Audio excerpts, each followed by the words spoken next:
Hello and welcome everyone to this week's IDP Plus podcast. I'm one of your hosts, Matt Record, at mrecord21 on Twitter/X. I'm excited to be here solo this time. My lovely co-host Steve is getting the week off. He's busy, so I'm going to walk you through the week 14 games. What happened? Who are the high performers? Who kind of disappointed as we gear up for the playoff push?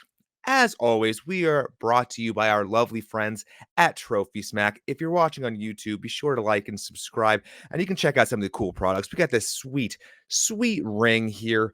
You love it. If you use code IDP guys at checkout, you're going to get a free championship ring just like this with your purchase. They got sweet sweet belts, bunch of other products as well. So go check them out, trophysmack.com. They are good friends. These are legit. They bring your fantasy championships to a whole new level. They have things for commissioners. They have things for people that came in last place. They have something for everything. Please go check them out. It's a great Christmas present idea and really makes you feel like you are elevating your fantasy game. With that, let's get to some highlights. First game, my New England Patriots somehow got a win against the Pittsburgh Steelers, 21-18. Look at these high performers. Jelani Tavai, number one, 71% snaps played, 18 fantasy points. Landon Roberts, the linebacker there for the Steelers, second highest performer, 16 points on 81% of defensive snaps played. Kyle Duggar, defensive back for New England, 15 points, 100% defensive snaps played. Cameron Hayward turning back the clock. They are 15 points, 75% defensive snaps played. And then rounding out the top five is Mac Wilson, the inside linebacker for the Patriots. 13 points, but only on 29% of snaps played. You love to see many of these folks there at the top. We've been on Jelani Tavai for a while now. Him and Jawan Bentley, unsung heroes here on this Patriots defense. They get the snaps. So Tavai, 71%. Jawan Bentley got 100% of defensive snaps, only scored 8 fantasy points, but that's a perfectly fine day. You see, he had 5 assists and 1 solo tackle. So 1 QB hit, very close to having more points in this scoring system that is pretty average. We balance the splash plays with the tackles here. As always, the points that we're going to be talking about are the scoring system for our charity tournament that we run every single year. So pretty balanced scoring there. But yeah, these Patriots linebackers, they play a lot. We know who's playing. They are perfectly fine people to start. They are not going to be hurting you. Going to the Steelers side, though, Landon Roberts, as we mentioned, with all the injuries that the Steelers have been having on defense, someone has to play linebacker for them. Someone has to do it. Landon Roberts stepped right in, 4 assists, 2 solo tackles, a tackle for a loss, a pass defended, a sack, and a QB hit, all on 81% of defensive snaps played. That's really, really nice. And look at those number of snaps, too. It was only on 46 snaps. Now, we expect most teams to have about 65 or so snaps per game. So if Landon Roberts can have this kind of snap percentage next week and hopefully get, higher snap counts against, a better offense, these numbers can only go up. So if you are desperate, go and get yourself a Landon Roberts, plug him in as your linebacker you're feeling pretty good about that. Cam Hayward has been kind of disappointing all year. I mean, you love the 75% of defensive snaps, and he still has these types of games in him. But he's so hard to trust as anything more than the DT2 at this point, just all those ups and downs. I mentioned Mac Wilson as, the fifth overall scoring player in this game. A 29% snap percentage. Let someone else overreact. You do not want to trust him as we go into the playoffs. Moving down a little further in this game, Joey Porter, 12.5 points on 100% defensive snaps. Jabril Peppers, 12 points, 100% of defensive snaps. Both of these folks are sort of unsung heroes for me. I've been on Joey Porter, as you know, the entire year. I love rookie cornerbacks. He's one of the only rookie cornerbacks that's still up and healthy. But especially in cornerback required leagues, he's been crushing it. If you're in even deeper leagues and you're just playing defensive backs, he's a totally fine person to go target. And then Jabril Peppers has kind of been the MVP for the Patriots defense all year. He's been the most stable producer. He plays 100% defensive snaps. He's kind of the heart and soul there. Go and get him. He is at the very least DB3 in your leagues, and he's doing all the work that you want him to be doing. Yeah, Miles Bryant, a little bit of a disappointing game, only 10.5 points, but you're not going to be too mad about that at that cornerback spot. Yeah, and looking through here, the rest of this, Minkah Fitzpatrick comes back, plays 100%, only scores 8 points. Obviously, you like that floor. If you have him, you're playing him. But yeah, I suppose that's enough. That's enough said about Minkah Fitzpatrick. If you have him, you're playing him. Coming back from injury, we expect for him to do a little more than this on a day-to-day basis. But again, you're taking those 8 points and that 100% of defensive snaps played. TJ Watt, disappointing. He did play 91% of snaps, only scored you 7 fantasy points. You have him, you're playing him. Enough said. Going down here more towards the bottom of our list, anyone else noteworthy? Blake Martinez, we mentioned the Pittsburgh Steelers. They have a kind of a curse on their linebacker spot. They have to be playing someone. He played 37% of defensive snaps. It's pretty good, but really no production. Leave him off of your roster. Don't even worry about him moving forward. That's the Patriots Steelers. Let's move on to the next game. The Tampa Bay Buccaneers at the Atlanta Falcons. The Buccaneers win 29-25. I'll take this moment right now before we keep going into these games. It's about to be the fantasy playoffs. If you're still listening to us, if you're still looking for advice, congratulations. You've made the playoffs. A lot of what you should be doing in these playoffs is playing the people that got you there. Don't get cute with it. If you have studs, you play your studs. Uh, Now, if there are some injuries and you have to be filling them in on the waiver wire, of course, take this advice. But really, a lot of this podcast for me today is just going to be pointing out, the people you should be trusting, right? And the ones that you shouldn't be trusting. So stick with what got you there. Don't get cute. You'll regret it if you do. So yeah, good luck in those playoffs. So let's keep going, though. Like I said, Buccaneers, Falcons. Zion McCollum, top overall scoring player in this game, 26 fantasy points on 100% of defensive snaps played. Carlton Davis, the other cornerback there on the Buccaneers, the second highest scoring player, 23.5 points on 81% of defensive snaps played. And then the Tampa Bay free safety, Antoine Winfield, 20 fantasy points, 100% of defensive snaps played. Just a field day for the defensive backs here in Tampa. And then we get 3 Atlanta players in the next 3. So Jesse Bates, 100% defensive stats played, 17 fantasy points. Caden Ellis, one of our favorite linebackers, also 17 points, 100% defensive snaps played. And Clark Phillips, the cornerback, with 14.5 points on 100% of defensive snaps played. Yeah, not a whole lot of surprises there. Obviously, cornerbacks are hard to project week to week. We like Carlton Davis a little more than Zion McCollum. It has a little more penchant for those big plays. You see, you get that interception in this game. But yeah, either cornerback is fine streaming, but really pay attention to the matchups, especially in the playoffs, if you are doing the streaming cornerback strategy, as many of us in the industry do. Now, Antoine Winfield, stud, 100% defensive stats played. You love to see it. You love his production. You're obviously playing him. Same thing with Jesse Bates, Caden Ellis. They get the play time. They perform for you. You can trust them moving forward. I want to take a second to talk about Kalijah Cansey. He has really, really, really come on recently, and you'll love to see it. 11 fantasy points in this game with 2 solo tackles, an assisted tackle, a tackle for a loss, and a sack and a QB hit. 11 points, 79% of defensive snaps played. We mentioned this when he was drafted this year, that they're going to be bringing him along. Vita Vea can sort of be training him up, one of the best to do it on the defensive line, can train him. And he's finally producing. He's finally doing it week in and week out. He has the most QB hits, I believe, of any rookie defensive lineman or any rookie defensive player. And he's finally getting that production. And that's 79% of defensive snaps played, whether you have him as a DE or a defensive tackle. Obviously, he's a little more valuable as a defensive tackle. That is really, really good. So at that position, though, as a rookie, it's hard to get super consistent production. But the dynasty angle on Kalijah Cansey, or the arrow for him, is pointed way the heck up. So if you're in a dynasty league and he's still available on the waiver wires somehow, because they weren't listening to this podcast, go get him, stash him. He's going to be a force for years to come. Richie Grant played 81% of defensive snaps, only 10 fantasy points. That's perfectly fine. Floor, you're still going to be rocking him. Levante David, 100% of defensive snaps. He's had a very, very good year. A bit of an off game this game. Still had 8 points with 2 assists, 2 solo tackles, and a pass defended. You can continue to trust him just fine. AJ Terrell has a more like AJ Terrell game here. He plays 100% defensive snap, but he's almost too good to totally trust in fantasy because people don't really throw it his way. You'll take your 6 points that you got with him, but you can probably find a better cornerback out there for your fantasy purposes. Let's see. Anything else noteworthy here in this game? Not really. Obviously, the Tampa Bay linebackers, you'd expect maybe at some point to get their regular starters back. Looking at you, Devin White. If he's playing, you're trusting him. He's had a pretty decent year all year. The question is he going to play?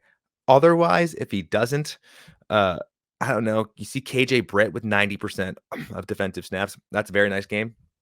He's totally dependent on if Devin White plays.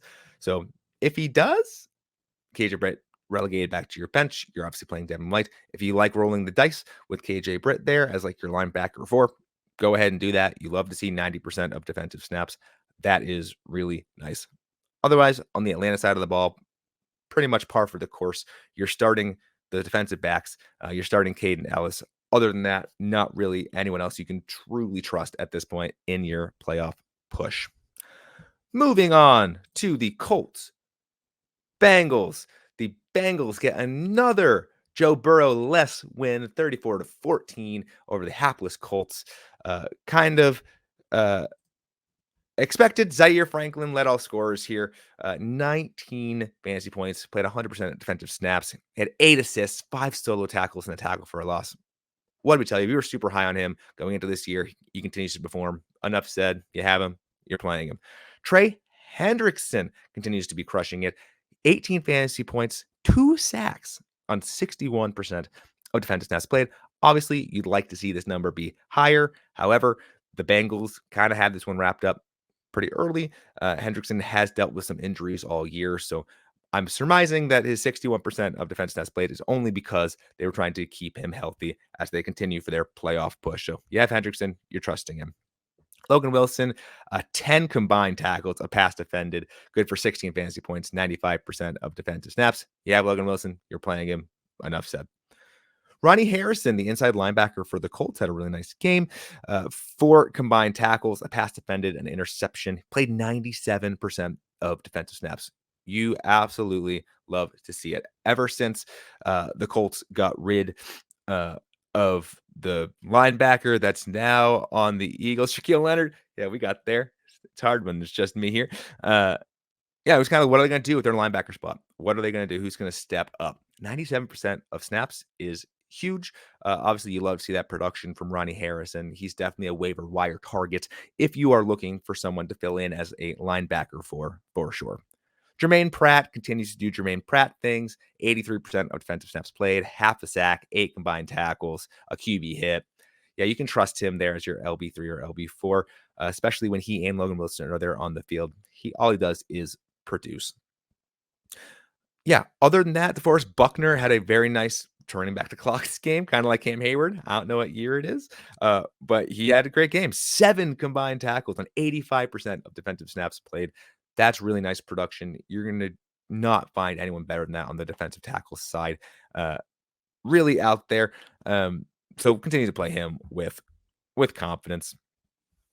Yeah, scrolling down here to some of these other names, there's not a whole lot of other people that really hurt you. Dax Hill's been having a nice year. He only had 7 points, 5 combined tackles. That's all he had, but he played 98% of defensive snaps. There's not a whole lot more you can ask. He just had a bad game.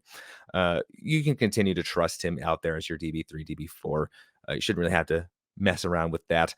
Sam Hubbard, a bit of a down year all year. Played 70% of defensive snaps. That's fine, but are you really trusting that in anything but really deep leagues?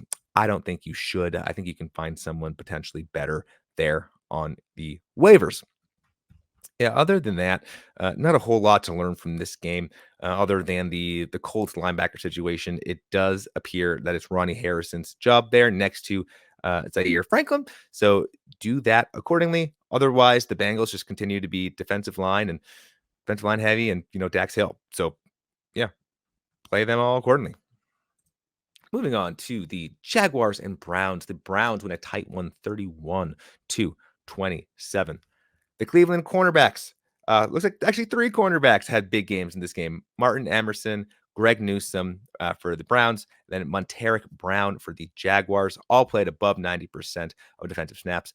All had just really, really nice games, above 20 fantasy points in our scoring system. Cornerbacks are tough to predict each and every week, as I sort of mentioned all the time. They're very much matchup dependent. Obviously, you love Greg Newsome's 100% of defensive snaps. You love Martin Emerson's 97%. It's going to be hard to trust they're going to get this many points for you each and every week, but we always like Greg Newsome. And then on the Jacksonville side, that cornerback, Monteric Brown, uh, doing his work with just tackles, 7 solo tackles in the pass defended. That's awesome on 92%.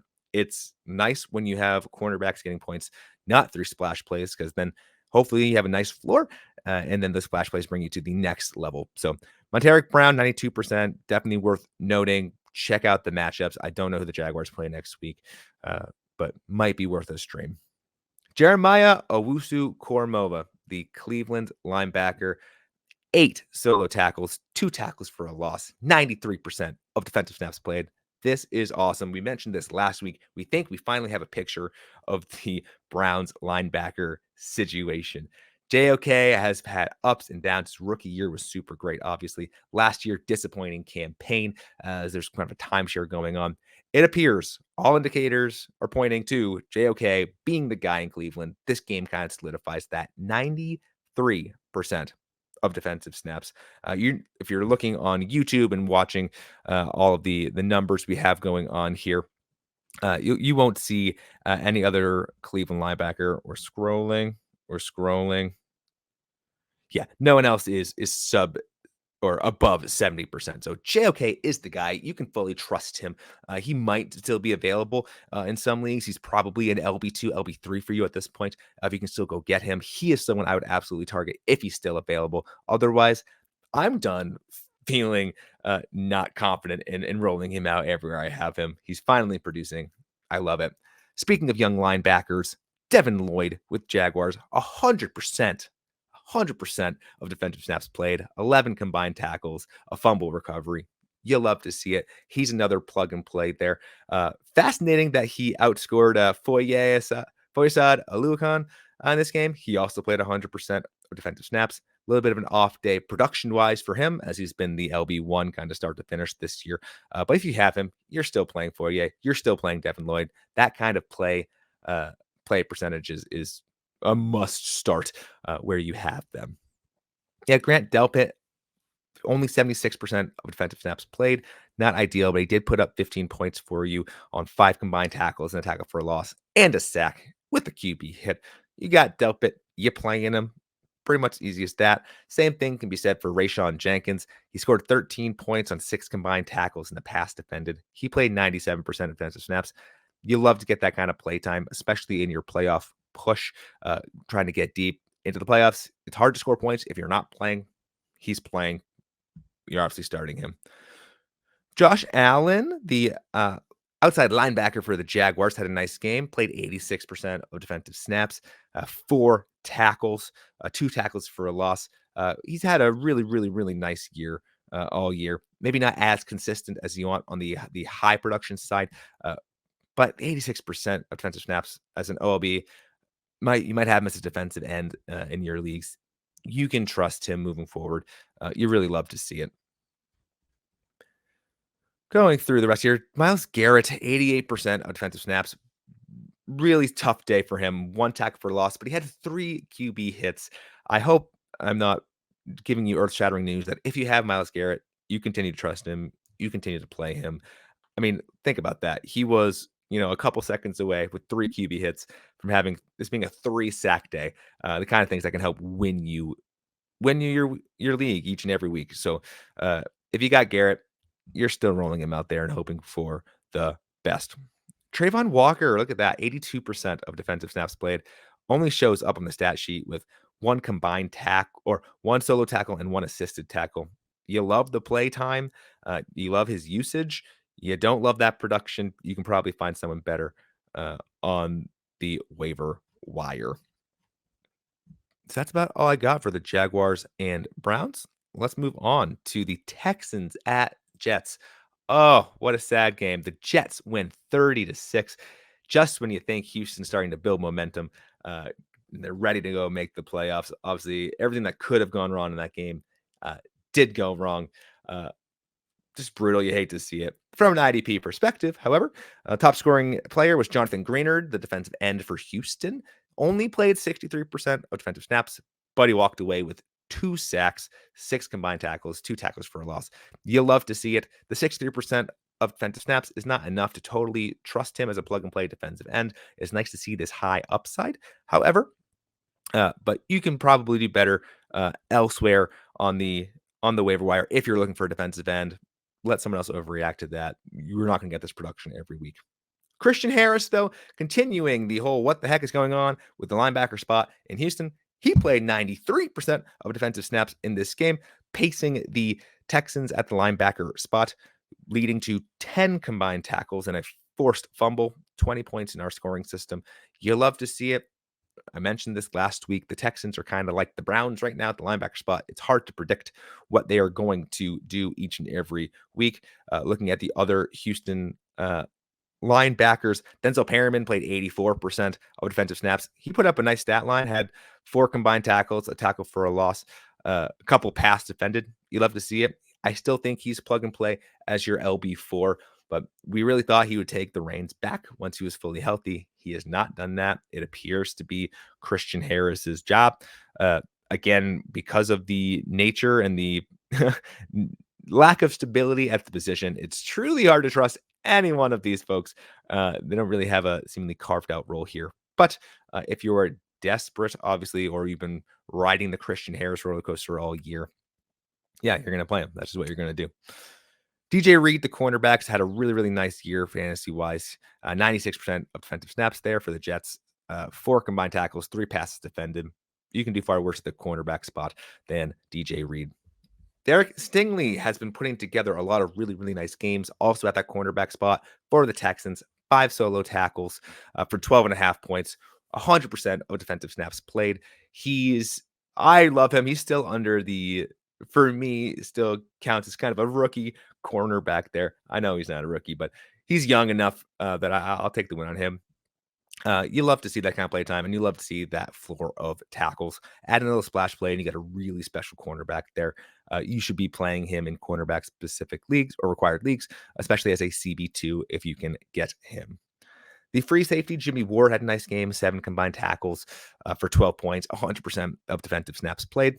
You'll have to see it there for the Texans. Ahmad Gardner, the Sauce, had a nice game, 3 combined tackles, sack for a loss, 2 passes defended, 96% of defensive snaps. He's kind of like an AJ Terrell, where he doesn't necessarily get thrown out a whole lot, so he doesn't get a whole lot of fantasy points. It's hard to trust that. It's truly hard to trust that each and every week, but he's on the field. So if you are desperate, you can do worse than him, but I'd probably find a slightly worse real life NFL cornerback to play than him to hopefully get some more tackles. Quinnen Williams is doing Quinnen Williams things. Only played 68% of defensive snaps, but he got home for a sack.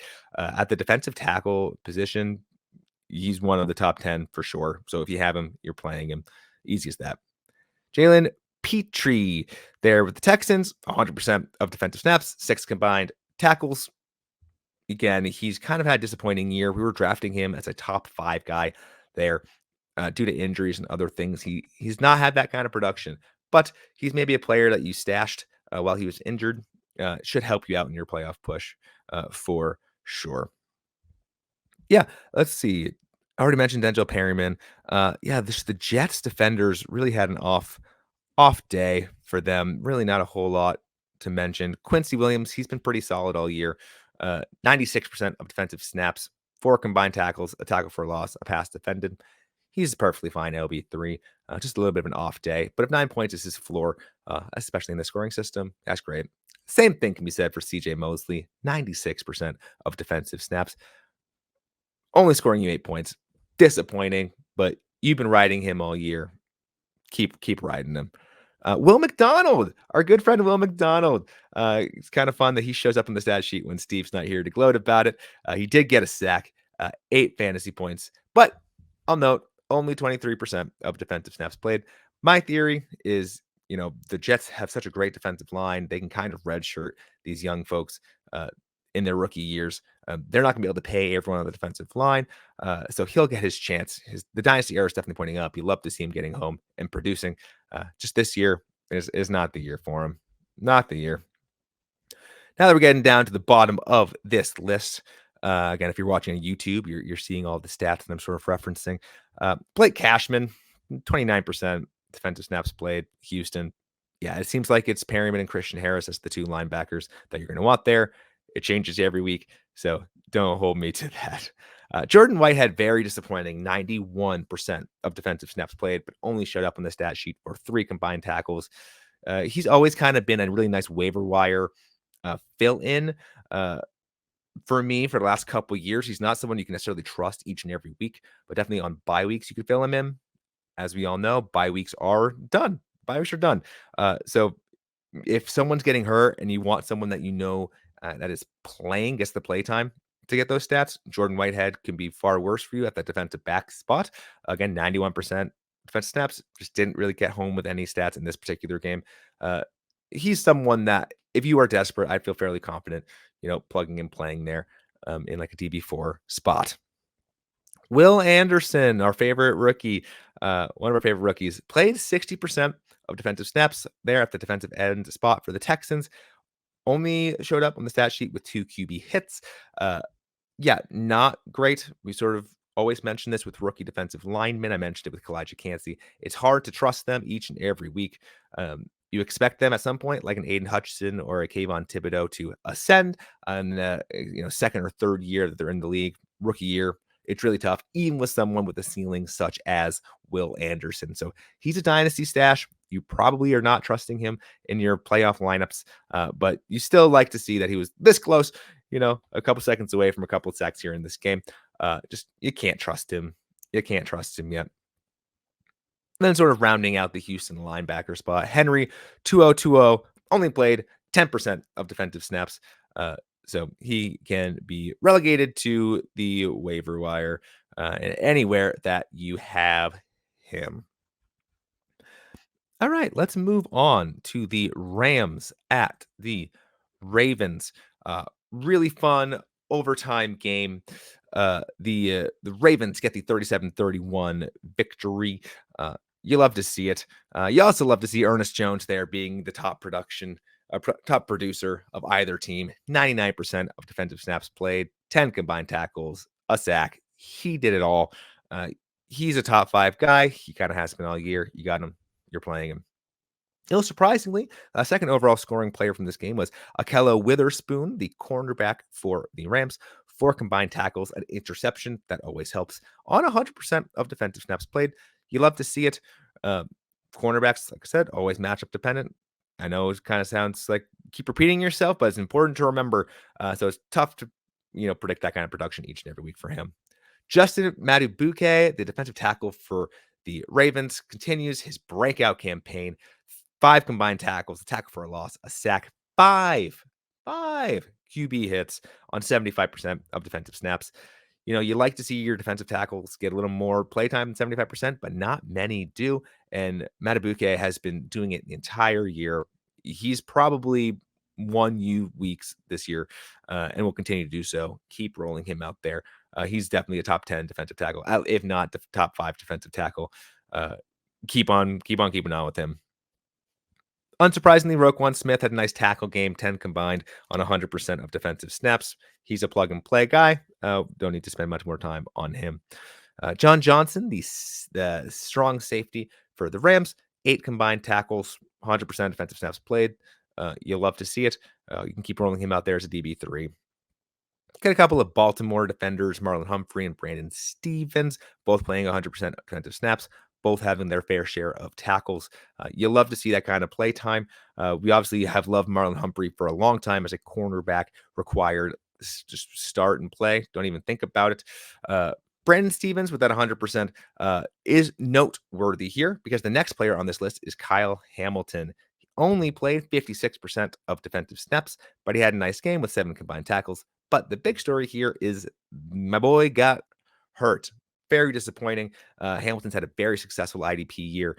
It definitely helped you make the playoffs, but now you're probably going to be without him for a little bit here. So looking at these other defensive backs here in Baltimore, you kind of have to bump up your Brandon Stevens, your Marcus Williams, your Geno Stones, really any of those other uh, defensive backs, and hell, even Patrick Queen and Roquan Smith. Not that you weren't already going to be starting them, but losing Kyle Hamilton, the versatile defender, is going to be a tough thing to produce, uh, or a tough thing for the Ravens to do.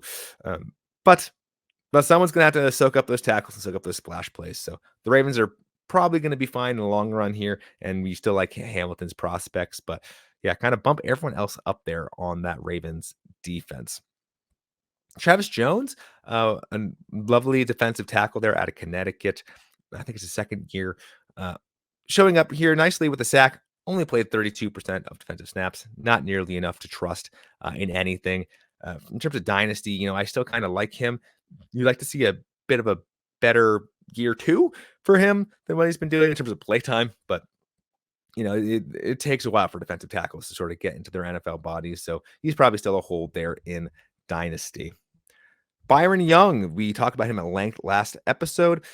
82% of defensive snaps played. He did get a sack. He's doing everything you can expect from a young edge rusher. 8 fantasy points is a nice floor for a young player there. And the 82% of defensive snaps, you can trust that moving forward. He's still a plug and play. Depending on if you have him as an edge or a linebacker. Obviously, he's a little more enticing as an edge rusher than the linebacker due to his, tackle floor not really being there, but he's been doing the work getting home at quarterback. So we really like Byron Young. Patrick Queen, 100% defensive snaps, bit of an off day, only showed up for 5 combined tackles. He's been a stellar player all year. You're continuing to trust him moving forward. Michael Hecht, the other outside linebacker there for the Rams, 81% of defensive snaps, 7 fantasy points on 5 combined tackles. Yeah, he's kind of been an interesting one all year. Started out the gates pretty hot, kind of died down a little bit, and this kind of seems to be what he is, about a 7 fantasy point player or so, depending on your scoring system.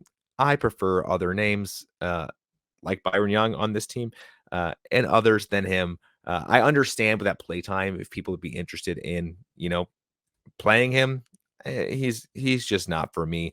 I'll let someone else to debate me on that on Twitter. But for me, you can just leave him on the bench. Yeah, scrolling down, the only other noteworthy player here, Aaron Donald. He has the name. He has big weeks. He also has weeks like this. He played 88% of defensive snaps. What did he get? A pass defended, which in our scoring systems were 2 points. Very disappointing. If you have him, you probably don't have another defensive tackle out there that, has sort of the pedigree and or upside that he has. And you're probably rolling him out there. To be honest, it's just disappointing game. You got to trust that there are brighter days ahead for him. But, he's getting up there in age. You start to wonder, is this the end? Is this the end of Aaron Donald being, even a top 20 defensive tackle? It just well might be. Moving on to the Lions against the Bears. The Bears get the surprising 28-13 victory behind the efforts of folks such as Jaquan Brisker, top 5 defensive back going into this year for me in redraft and dynasty. Hasn't quite been that, but in this game, 13 combined tackles, 2 passes defended, a forced fumble on 98% of defensive snaps. You love to see it. He's a plug and play, at least DB2. Could be your DB1, depending on your scoring systems. He gets a lot of tackles. The splash plays haven't been there as much this year, but great game for Jaquan Brisker. Tremaine Edmonds, linebacker, continued to be great as well. 100% of defensive snaps there. 7 combined tackles, a pass defended, an interception, a nice fun interception for the inside linebacker there in Chicago. Montez Sweat has been doing really, really well since he actually became a Chicago Bear. 74% of defensive snaps played, 5 combined tackles, a sack, 4 QB hits. He's been getting after quarterbacks. He's getting the play time. He's one of those sneaky waiver wire additions that, I wouldn't necessarily just plug him in as anything more than like, a DL3, like an edge 2-3. But he might be available and he might be able to help you win some games. Surprisingly, the top defensive scorer for the Detroit Lions was John Kaminsky on 70% of defensive snaps played, 2 QB hits, a sack, 7 combined tackles. You love to see that play time. You love to see that production. He hasn't really done it consistently, so I wouldn't trust him with a spot on a playoff roster at this point. But if you're looking for someone whose arrow appears to be pointed up, he's looking pretty good right now. But I think I would trust who got you there instead of trusting Kaminsky over someone that's been on your roster. Justin Jones, nice game, 5 combined tackles, 1.5 sacks on 71% of defensive snaps. Pretty much what I just said for John Kaminsky applies to Justin Jones. Defensive tackles, it's tough again to find people that play 70+ percentage of the game. But Justin Jones has been doing it pretty good. It's hard to trust the 1.5 sacks, however. So I think he's perfectly fine DT2 for you. But other than that, I can play who got you there. Alex Anzalone with Detroit continues to do his thing. 96% of defensive snaps, 9 combined tackles. He's plug and play. If you got him, play him. Easy as that. Speaking of which, TJ Edwards, 100% of defensive snaps, 4 combined tackles, had a nice pass defended, tackle for a loss, and a fumble recovery. 13 points in our scoring system. He's another one. Plug and play. Now we've got Jack Campbell, interestingly, there on Detroit. At 8 combined tackles, love to see it, but only on 59% of defensive snaps played. We've seen his playtime ebb and flow. We obviously like him from a dynasty perspective. The Lions didn't pay what they paid to get him to not play him at some point, but 59% is just not enough to trust. Unless there's an injury there with Alex Anzalone in Detroit, Campbell's just not going to get the playtime he needs to be a reliable fantasy asset as you're going for your championship ring. I mentioned Aiden Hutchinson, 90% of defensive snaps played. He got home for a sack, 2 QB hits. He is a plug and play star there on the defensive line for Detroit. He had the second year boom this year, and he's doing the work. So he's plug and play. Let's see. Kirby Joseph, a little disappointing, I suppose, on the 99% of defensive snaps. You kind of would hope for more than just 4 solo tackles. You'll take it. It's a nice floor. Of the defensive backs there in Detroit, he's one of the ones you can kind of trust the most. Where's Brian Branch? Brian Branch, disappointing game. He's had such momentum. Only 52% of defensive snaps played, which is not ideal. 3 combined tackles. We got to monitor that playtime. He has been such a steal this year, rookie defensive back wise. But that kind of playtime is just not going to get the job done for anyone. So leave him there on the bench. Hard to trust someone who gets that kind of playtime. Another person I expect to have a nice bounce back game next week, Eddie Jackson, 100% of defensive snaps played, only showed up in the stat sheet for 2 solo tackles. He's proven in his long career that he is a valuable fantasy asset, probably more like a DB4 in your deeper leagues, but he's a better fantasy player than 4 fantasy points in our scoring system. So trust better days for him. You can continue to roll him out just fine. All right, moving on to the Panthers at the Saints. We had the Saints have the 28-6 victory. Boy, oh boy, do the Panthers look bad. Unrelated. Side note there. Boy, do they look awful. But yeah, let's talk about the IDP ramifications here. Jordan Howden, the strong safety with New Orleans, leads the pack with 10 combined tackles, a sack, a pass defended, a forced fumble on 95% of defensive snaps. You'll love to see it. Up next was Demario Davis, the linebacker for the Saints. 1.5 sacks with 8 combined tackles, 100% of defensive snaps played. Yeah, he continues to be the guy. You see way down the list, Pete Warner, Steve's favorite person to hate. Did play 76% of defensive snaps. Kind of saved his day with a fumble recovery there from a fantasy perspective. Yeah, it's Demario Davis's spot there, as we sort of expected. Pete Warner can be relegated to probably your bench unless you have really no one else available on your waiver wire. Derek Brown is having a monster year of the defensive tackle spot with the Panthers. He had a interception, a pass defended, 10 combined tackles, 96% of defensive snaps played. He's as plug and play as you can get right now at the defensive tackle spot. keep on keeping on with him. J.C. Horn, cornerback for the Panthers, 6 solo tackles, a pass defended, 100% of defensive snaps played. He's one of those plug and play cornerbacks too. He's doing the work each and every week. You can trust him. Alontae Taylor, 100% defensive snaps played.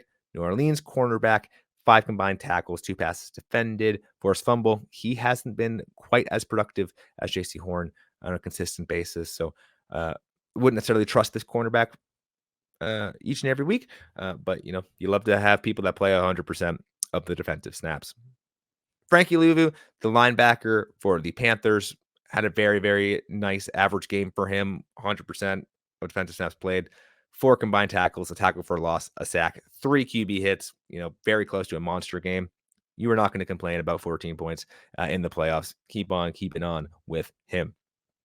Speaking of which, Xavier Woods, 100% of defensive snaps, 5 combined tackles. This is the free safety for the Panthers. Yeah, when he plays this amount, 100%, he's worth playing, right? So he's probably more like a DB3, DB4 for you. But he's someone you can probably get on waiver wires if you are looking for a defensive back.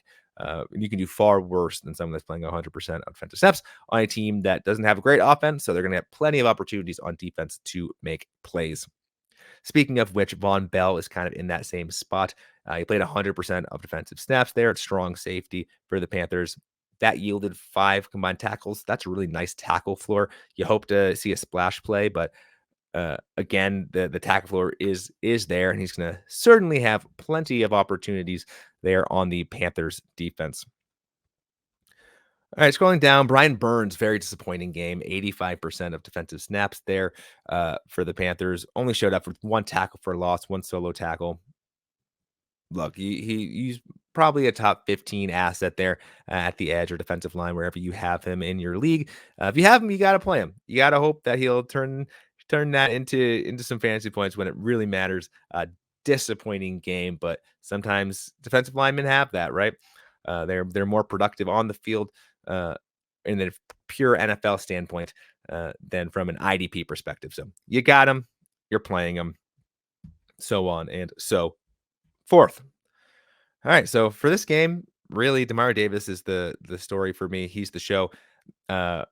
He's the guy you want there on the linebacker spot. I'm kind of done with Pete Warner now at this point. You're welcome, Steve. He's probably an LB5 at this point, with just not really doing it given the opportunity that he has. That and Derek Brown is an absolute stud. You should be playing him wherever you have him. Up next, we have the Vikings at the Raiders. Oh, if you like defensive football, this is your game. 3-0 Vikings. Just a and I'm a Patriots fan. I've watched some tough games. This is just brutal. One saving grace, though, is Ivan Pace, the man we've been hyping up, really had what one could consider a breakout game here. 100% of defensive snaps played. He did it all. 12 combined tackles, a pass defended, an interception, a sack, a QB hit. With this kind of play time, this kind of production, he is a plug and play guy. I believe he paced the scoring at the IDP perspective in our format. Let's see. Yep, he paced it with those 32 points. You'll love to see it. Plug and play. In your shallower leagues, you might be able to still pick him up. If you're starting a couple of linebackers, Ivan Pace should be on your radar. He might be an upgrade of what you have there presently. Then Max Crosby, the double X, the defensive end for the Raiders, does what he does. 2 sacks, 9 combined tackles, 97% of defensive snaps. He's plug and play. Really enough said. Robert Spillane had a really nice game. 10 combined tackles and a sack on 100% of defensive snaps played. He is not as plug and play as Max Crosby is. He is definitely worth a look depending on your matchups. See if he's available. He hasn't had this kind of explosive game much this year, so I wouldn't go ahead and just trust him. But 100% defensive snaps plays is 100% of defensive snaps played. If you are desperate looking on the waiver wire, you can do far worse than someone who plays that much. DJ Woonem, very similar. 94% of defensive snaps played there for the Vikings. 5 combined tackles, a sack. Pretty much rinse and repeat that same exact advice that I just gave you for Spillane. Woonem's had, an up and down year, as you'd expect for someone at that position. You love that play time. but am I trusting him on any of my, playoff rosters? Probably not in my starting lineup. Tyree Wilson, what a game for him. He had a sack, 4 combined tackles. He only played 51% of defensive snaps. Another one of those rookie defenders that, the arrow in Dynasty is pointing up, but you can't really trust him with that amount of play time in your playoffs. So keep him there on your bench. All right, Nate Hobbs, next person I want to sort of mention here, played 97% of defensive snaps. He had 4 solo tackles in our scoring. That was good for 10 points. Uh, he's one of those cornerbacks that we all expected to have a huge year. He got hurt, disappointing. He might be available still in cornerback required leagues. We think the arrow was pointed up for him as well. With that amount of play time and where he sort of plays on the defense, he could be a top 10 cornerback each and every week. You love this tackle floor. Play him accordingly. Trevin Moehrig, bit of a disappointing game compared to what he's been doing all year, but he still got his 100% of defensive snaps. He did get his tackle floors. He got that pass defended. You can continue to trust him as a DB3 moving forward. Same exact thing with Marcus Epps, still playing 100%. Oh, and Cameron Bynum with there in the Vikings. They're all playing 100%. They're getting their floors. They're pretty safe plays at this point in terms of they're not going to give you a goose egg, but they probably won't score you. Ivan Pace is 32 points. But if you're looking for a non-zero, kind of your defensive back flex spot, you can do far worse than these folks. Divine Diablo is someone I expect to have a big bounce back week next week. He played 96% of defensive snaps, only yielded 5 combined tackles. He's had much better days. Obviously, the 5 combined tackles didn't kill you, but you are expecting a little more from him than what you got from him in this week. You can trust that he will come back next week just fine. Same thing with Harrison Smith, the defensive back for the Vikings. He played 100% of defensive snaps. It's hard to only show up in the stat sheet with 2 combined tackles when you play that many snaps, right? Obviously, he's getting a little old in the tooth. He's got more juice in the tank than this. You're playing him as your DB3. You probably got him at a value anyway because people like the shiny new things. Because of that, you can continue to trust him each and every week. All right, only a few games left. 4 games to be exact. Seahawks at the 49ers. The 49ers continued their great year, beating the Seahawks 28-16. Julian Love led the scoring there on this game. The strong safety from Seattle. 22 fantasy points, 70% of defensive snaps, 6 combined tackles, an interception, and a forced fumble. You can find defensive backs that play more than 70%. Obviously, we like Julian Love. He's had a really nice year, some really big games, some not so nice games. Again, the 70% of defensive snaps kind of scare me. I want my defensive backs to be on the field to, be making plays. He's kind of proven that when he plays, he does perform. So I understand if you want to continue to roll with him as a DB3. I just think this amount of production is potentially a bit of an outlier compared to, I think there's some more stable options rather. Fred Warner, linebacker for the 49ers, 100% defensive snaps played, 8 combined tackles, an interception. Yeah, you have him, you're playing him. He's a top 10, top 15 guy. Not really sexy, but he gets the work done. So you're keeping playing him, obviously. Jair Brown, the strong safety there in San Francisco, 100% of defensive snaps played, 6 combined tackles, an interception, a pass defended. He's been rising up people's boards all year. These are games why 100%. The tackle floor of 6 tackles with the splash play. He's a solid DB3 with upside each and every week. Keep playing him accordingly. Nick Bosa is good at football. He ended this game with 1.5 sacks, 5 combined tackles, a pass defended. He played 85% of defensive snaps. Nick Bosa is a stud. Keep on playing him wherever you have him. I hope you're not needing me to tell you that. Moving on down our list here, Clelin Ferrell, the defensive end for the 49ers, had a nice game. He only played 42% of defensive snaps. You can leave him on the waivers. You're not going to be able to get that consistently each and every week from him. Tariq Woolen, the cornerback, the IDP darling last year, played 100% of defensive snaps, had 4 combined tackles, a fumble recovery. He is noteworthy because his compatriot, Devin Witherspoon, got hurt in this game. He only played 13% of defensive snaps because of that injury. I'm unsure of the severity of said injury at this point, but uh, that opens the door for Tariq Woolen to get sort of last year's production instead of kind of sharing that with Witherspoon. So Woolen is someone that I'm actively going to be looking for, seeing if he's available and rolling him out with confidence next week. Speaking of, Quandre Diggs had a nice game, 100% of defensive snaps. Nice 6 combined tackle floor. At the defensive back position, you can do far worse. I rather like him out there. Jordan Brooks had a bad visual game as he kind of got smoked for some touchdowns, but he played 85% of defensive snaps. He had 6 combined tackles. That's kind of what he's done his entire career. Not a huge splash play guy. Will get you a bunch of tackles. You can trust him to continue to do that if you have him. So keep on keeping on with him. Just hope that he doesn't give up as many touchdowns as he did this last week. If you are a Seahawks fan. Yeah, Bobby Wagner, disappointing game. Only 3 solo tackles, a couple tackles for a loss, but he did play 100% of defensive snaps, so we expect a nice bounce back game from him. Same thing with Jamal Adams. Oh, it was Adams that got smoked. It was Adams, right? Yeah, I don't have anyone fact checking me here. It was Jamal Adams. He had a worse fantasy game than Jordan Brooks. 3 combined tackles, a QB hit. Yeah, he played 100% of defensive snaps, however. So you can continue to roll him out there wherever you have him. Expect the tackle floor to get up a little higher than that.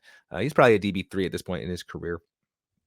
Boye Mafe has continued his downslide. He had such a great stretch there in the middle of this year. He played 83% of defensive snaps. That's nice. But when you only have 3 solo tackles, it's not really going to do it for you.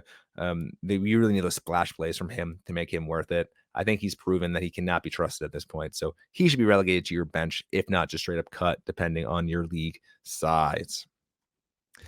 Yeah, Tashawn Gibson and Dre Greenlaw with San Francisco also had disappointing games. They had the playtime to put up stats. Just sometimes that's the way it goes. Unfortunate what it happened in, for many people, the last week to try to get into the playoffs. But if you have them, you've been pleased with their performance all year. You're probably fine. Keep rolling them out there wherever you have them. Yeah, otherwise, Chase Young, Javon Hargrave, their defensive line for the 49ers. This is one of those situations where it's just the 49ers are spoiled with riches. The fact that Chase Young's only playing 49% of defensive snaps and Javon Hargrave's only playing 47%. That's not enough nearly to trust anywhere for fantasy perspective. But the 49ers don't care. They're helping them win football games. They're looking really, really good there as a team. But you can relegate Chase Young and Javon Hargrave to your benches. If not, again, cut depending on your league size. All right, Bills at Chiefs. The Bills walk in to Kansas City with Taylor Swift in attendance and win 20-17. Controversial end there to the game too. A whole lot of complaining. Twitter's all ablaze about that, but it happens. So let's talk about the IDP stuff here. L'Jarius Sneed. We've been talking about him forever at that cornerback spot. Him and Trent McDuffie with Kansas City both have really, really nice fantasy games here with a mixture of tackle floors and passes defended and splash plays. Both of them can be trusted as CB1s. It's been a delight watching them both play all year. So trust them accordingly. Taron Johnson with Buffalo. Not necessarily at the level as the CB1, but he's definitely a CB2. 100% of defensive snaps played in this game, 8 combined tackles, a pass defended, a fumble recovery. You can trust him there as your CB2. Mike Edwards, the free safety with Kansas City, had a really nice game. 10 solo tackles on 97% of defensive snaps played. That's really great production. You love to see it. I don't quite remember speaking about Mike Edwards much this year. So this seems like an outlier for me. I wouldn't necessarily expect this each and every week, but 97% of defensive snaps is not a joke.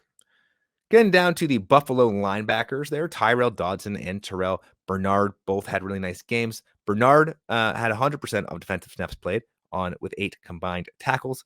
I love to see that. Dodson only played 73% of defensive snaps played, but he also had 7 combined tackles and a tackle for a loss. So between those two, obviously you like Bernard a little more because you get that play time.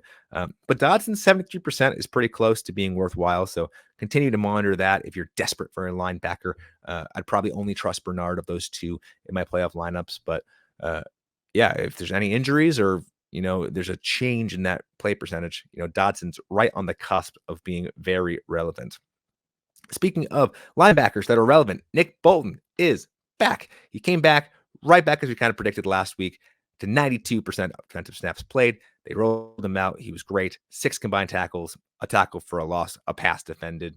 Great production from the, predicted top 3 linebacker this year. If you held on to him, if you stayed firm, you're plugging and playing him, and you're not going to be sorry about it.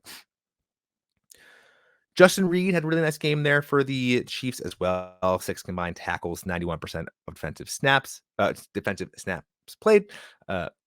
You're rolling him out there as your DB4 if you got him. AJ Epinesa, the defensive end for the Bills, continues his wild career where he just shows up randomly games with plays. He has an interception in this one. He only played 4 snaps. He played 4 snaps the entire game. So hard to predict any production for him there in Buffalo. I think he's a candidate that soon he's going to go to a new team, maybe gets an increase in snaps. But at this point, you can leave him on the bench. Willie Gay had a decent enough game on 77% of defensive snaps played, 4 solo tackles. Obviously, now that Nick Bolton is back, it's tough to get consistent production there at the LB2 spot. We have seen some good LB2 production there. It was mostly Drew Tranquil. Obviously, he's hurt now, so you expect Willie Gay to get some more playtime and some more production. Just didn't happen in this game. He's definitely a risky LB4 at this point to roll out there, especially when a game like this, he doesn't really produce. So you have been warned. Related, Leo Chanel is getting up to 47% of defensive snaps played. That hurts Willie Gay's upside. So it's really hard to trust either of those two or trust any linebacker other than Nick Bolton on the Chiefs. Micah Hyde only played 52% of defensive snaps. That's disappointing. More disappointing from the Bills defensive back standpoint was Jordan Poyer. He played 100% of defensive snaps, only showed up with 3 combined tackles. We've come to expect so much more from Poyer than this. He's getting the play time. You can continue to roll him out there. Sometimes people just have bad games. It happens. Speaking of bad games, Chris Jones, he played 69%, #nice, of defensive snaps played, but he only showed up with 3 QB hits. Now, defensive linemen are tricky, right? Because those QB hits were really close to being sacks. He could have had a much bigger game than just 3 QB hits. You're hard pressed to find many better defensive tackles, especially those that get close to that 70% of defensive snaps played. So you can continue to trust him where you have him. You probably have him as your DT1. That's totally fine. He's been averaging more like DT2 production, but if you have him, you're playing him. Okay, moving up to penultimate game, Broncos, Chargers. The Broncos go in to Los Angeles and beat the Chargers 24-7. Thankfully, this game should be nice and quick to go through because there's not a whole lot of surprises. What if I told you that Kenneth Murray continued his great year at the linebacker spot with the Chargers, had 11 combined tackles and a sack on 100% defensive snaps played? I'm sure you would not be surprised. What if I told you now that Alex Singleton and Josie Jewell finally had games reminiscent of last year where everyone wanted us to put them in our top 20 ranks for linebackers, where they each played almost 100%, if not 100%, had a bunch of tackles, a bunch of splash plays, all that jazz, and performed pretty well. Now, I know what you're thinking. Hey, Matt, you've been kind of off of them this year, but they have these kind of upsides each and every week. Yep, that's fair. What I'm here to tell you is there's more consistent players than them each and every week. Not a whole lot, right? Not a whole lot. But if you're plugging them into like a shallow league and expecting them to be, this kind of good every single week, it's just not happening. Look at their stat sheets. However, if you're looking for someone that has this kind of upside and you're willing to take some risk, Singleton and Jewell are perfectly fine to just plug and play. Go for it. So they're playing really nicely in this game. Hopefully, they can continue that in the upcoming weeks. Then we have three Denver defensive backs who played pretty well. Biggest noteworthy ones probably Justin Simmons, 100% of defensive snaps played, 5 combined tackles, a sack. He's probably the guy you're playing over those like Jaquan McMillan and PJ Locke. I know Locke has been playing really, really well recently. 99% of defensive snaps played for him, 7 combined tackles, a sack, a QB hit, a forced fumble. He at this point is probably someone that should be rostered everywhere. And maybe started depending on your league size and your league settings. Jaquan McMillan, the cornerback, I feel less confident in him. He's only played 87% of defensive snaps. A lot of splash plays here, aiding his points. It's hard to trust him with his tackle floor where he's at, so let someone else overreact to him. Eric Kendricks had a nice game, 84% of defensive snaps played. For the Chargers, 5 combined tackles, a sack, 2 QB hits. Out of that 84% of defensive snaps played is definitely enough to be IDP relevant. Probably nothing more than like an LB4 in your deeper leagues, but definitely worth noting that he's playing pretty well when he's getting that kind of play time. Derwin James had a perfectly reasonable day for him. 100% of defensive snaps played, 7 combined tackles. You're plugging and playing him everywhere you have him. He's a stud. Enough really said. Yeah, Pat Surtain, the cornerback, had another nice game here. 4 solo tackles on 100% of defensive snaps played. He's kind of like the AJ Terrell, though. Tell you that or the Sauce Gardner.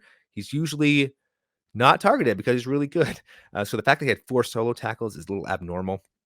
You can probably do better than him. You want kind of a worse cornerback that gives up more tackles more frequently from the IDP perspective. But if you have him, he plays 100% of the snaps. So you can do far worse than throwing him out there. Khalil Mack continued his nice campaign here. 1 solo, 1 assisted tackle, a pass defended. He played 85% of defensive snaps. That's really nice. Obviously, he still has a lot of tread left on those tires. This is maybe one of the worst games he's had recently, but at 85% of defensive snaps played at the defensive line spot, he's definitely worth rostering. And you may or may not consider just plugging him in, depending on who else you have on your roster. But yeah, 85% is a lot for someone at his age at that position. So I like him. Do I trust him? That's a different question, isn't it? But you can do far worse than him in your deeper leagues. Hi, I'm not seeing much else noteworthy in the Broncos Chargers. The studs played like studs, and the duds kind of played like duds. No one really, really super hurt you there. So let's move on to that final game of the week. The Eagles at the Cowboys. The Cowboys with a big statement win, 33-13 over said Eagles. Yeah, let's unpack it. Stephon Gilmore led all players in points. He played 100% of defensive snaps. He had 9 solo tackles. Holy cannoli. That's a lot for a cornerback. Gilmore's been solid all year. Definitely has not been this good, nor worth necessarily starting, even in your deeper cornerback required leagues. Check out the matchups next week, but I think I'd leave him on the waiver wire, let someone else overreact to this, kind of unique performance. I saw on Reddick, though, with the Eagles, did the things that he does. 2 sacks, 2 QB hits, 3 combined tackles, 72% of defensive snaps. He's turned it on right at the right time. If you have him, you are obviously playing him.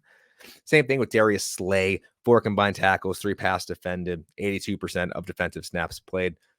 That's a lot for the cornerback there. You want your cornerbacks to be playing more towards the 100%, obviously, but Slay always performs when he's out there, so I trust him kind of as a CB2 at this point. All right, let's unpack the Philadelphia linebacker spot here. So Zach Cunningham, 74% of defensive snaps, 9 combined tackles.